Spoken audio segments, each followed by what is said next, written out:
The night clenched the road in its dark embrace, like the hungry maw of a monster devouring all that is bright and good.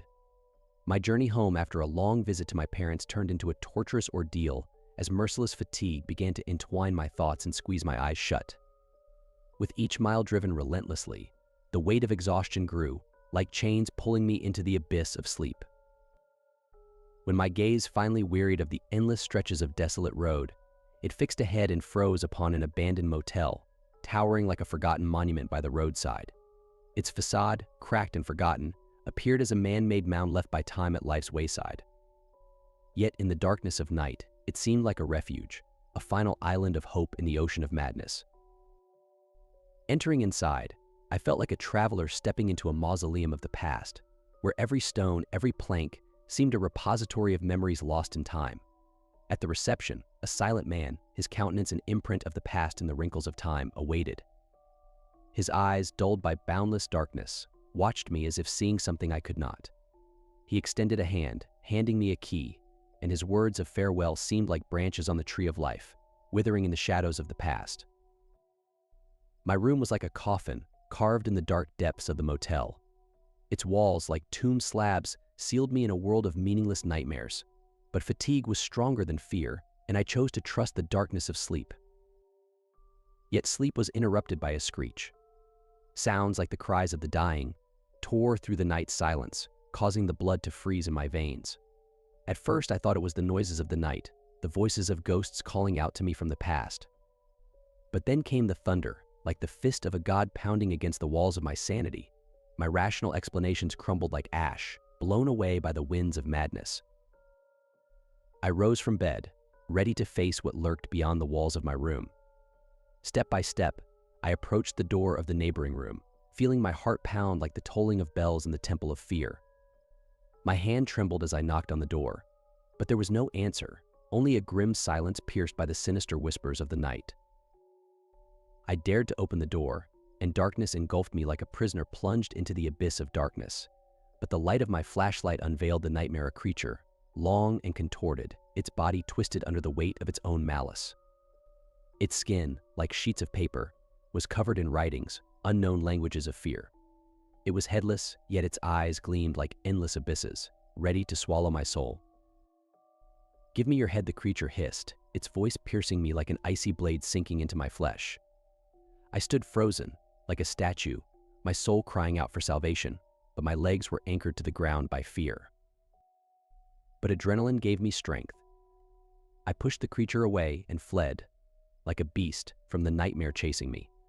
My legs carried me through the darkness, my gaze fixed ahead, hoping for salvation, hoping for light. And when my car finally came to life at my touch, I knew I could leave this place of horror behind. The engine roared to life, like a soul awakening from a nightmare, and I sped away, like an arrow piercing the heart of darkness. But even as I found safety, as the city lights illuminated my path, I knew the trace of this night would haunt me. And in the darkness of my soul, I felt that the shadow of this nightmare would never leave me.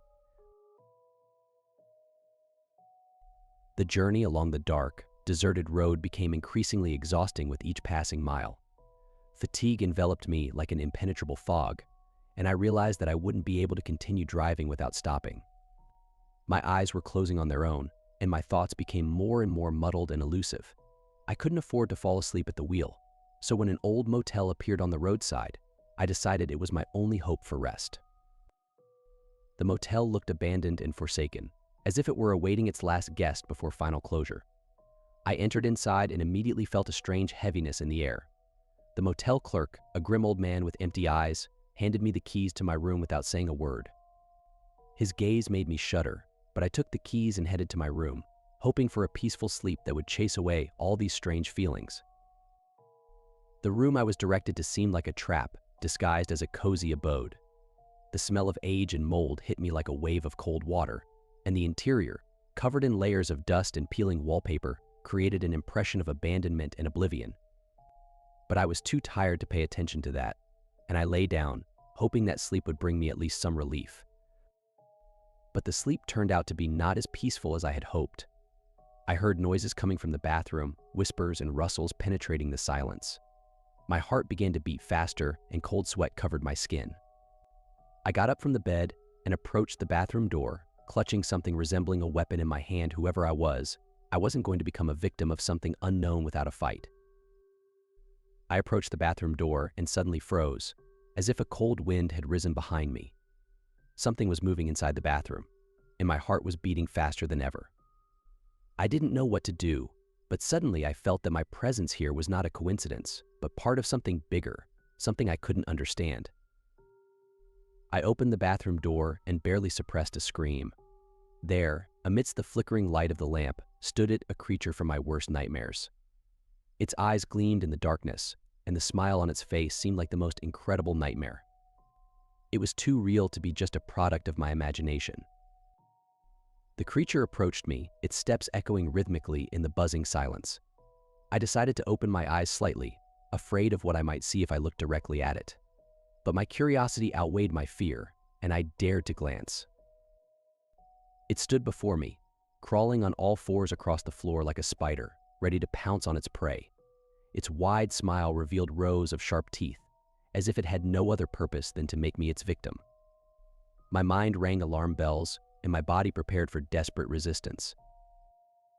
I recoiled, trying to break free from its embrace, but the creature was fast and agile, like a predator closing in on its prey. It attacked me with renewed ferocity, and I realized that my salvation lay only in flight. I ran outside, throwing all thoughts of safety and reason to the wind. My brain was working on autopilot, and my body moved as if cursed. I dashed into my car, trying to shake it off, and finally, after a frantic struggle, managed to get rid of it, but the fear remained, like a bitter taste in my mouth, reminding me of what I had just experienced. Now, even when I was far from that motel and its strange creatures, I knew that the shadow of this night would pursue me to the end of my days. After all, some nightmares don't let go of their victims so easily.